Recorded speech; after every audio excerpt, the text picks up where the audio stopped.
Welcome to the Sony ZV-1 radio network, where we talk all things news, politics, and rumors. Today we're going to be talking about the Sony ZV E10 and the specs that were leaked and what we can expect in the next couple of weeks. I've done all the legwork for you. I've gone out and watched the videos of people who are talking about the specs that were leaked and searched through Sony Alpha rumors to get the latest information for you guys. If you stick around to the end, I'll let you know what my opinion is and if I plan on purchasing this camera.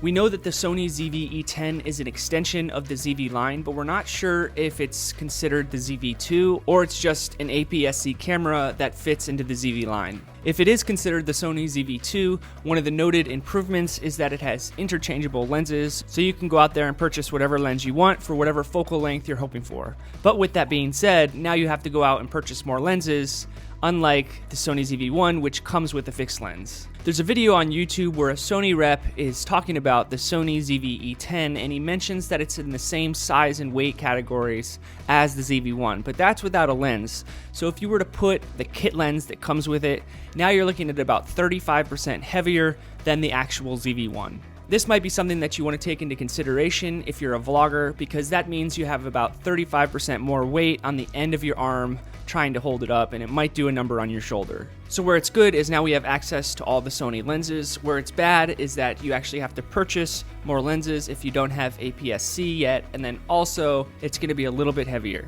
Now it is going to come with the kit lens, which is a Sony 16 to 50mm f3.5 to 5.6. So that's good, but if you want to zoom anywhere past 50mm or go any wider than 16, then you're going to have to purchase more lenses. There will be a headphone jack on the side, which is an upgrade from the ZV-1, so that will be nice so that you can monitor your audio on set and you don't have to pull out your SD card and go listen to it to make sure that it's good. Even though the ZV-1 has a little audio meter, you still want to be able to hear if there's any feedback or hissing from maybe electronics that are in the same room. I've done that before where I've recorded an entire video, and then once I put the SD card into my computer, I heard a hissing sound and I had to go and reshoot the entire video. So a headphone jack is a big upgrade. So a downside to this camera is that it's going to use a W50 battery, which is kind of the equivalent to the batteries in the Sony ZV-1. We were really hoping to get those NP-FZ100 batteries that you can find in the A7 III and the A7S III because they last a lot longer.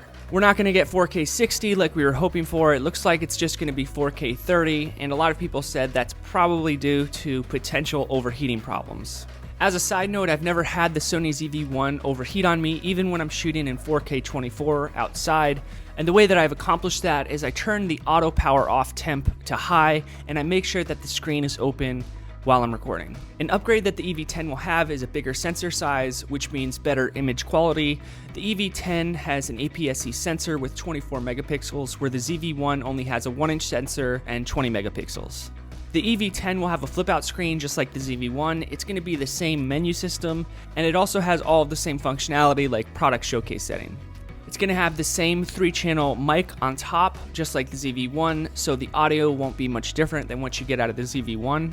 It'll have fast phase autofocus and eye autofocus. It's going to have some more buttons on the outside of the camera compared to the ZV-1, like instant bokeh button that sits on the top, pretty much blurs out your background, and product showcase, which tells the camera to focus on whatever's in front of the camera. It has a physical on and off switch, which I like better than the push button, which is on the ZV-1. There's a new button on the top, which quickly toggles between photos, video, and slow motion, which is nice because it's like a one-stop shop. You no longer have to go through the mode menu button to get to one of those things. It's got a recording light on the front of the camera so you know when you're recording, and it's also built to be a streaming camera. The ZV-1 is also a streaming camera as long as you're updated to version 2 or above. If you have a Sony phone, you can stream from the EV10 to your phone and then directly to YouTube, so that's kind of nice, although I don't have a Sony phone. It also comes with that Bluetooth grip, the same one that came with the ZV-1. I don't know, I would put my money towards a gimbal before I bought that grip. The purchase price of this camera is somewhere around $899. I think this camera is made for people who might already have APS-C lenses, somebody who really wants to get into streaming live. I think the EV10 would make a good B camera for someone who already has bigger cameras like the A7 III or the A7S III. and also for someone who might already have APS-C lenses. Thankfully, I'm happy with the ZV-1 for now, but that might change once I start to see everybody else's footage, and I'm going to be like, oh man, that looks good, I might need to pick that up. Please let me know what you think in the comments below, because I'd love to hear your opinions on everything. I'm Joe with Film Alliance, and until the next episode, peace.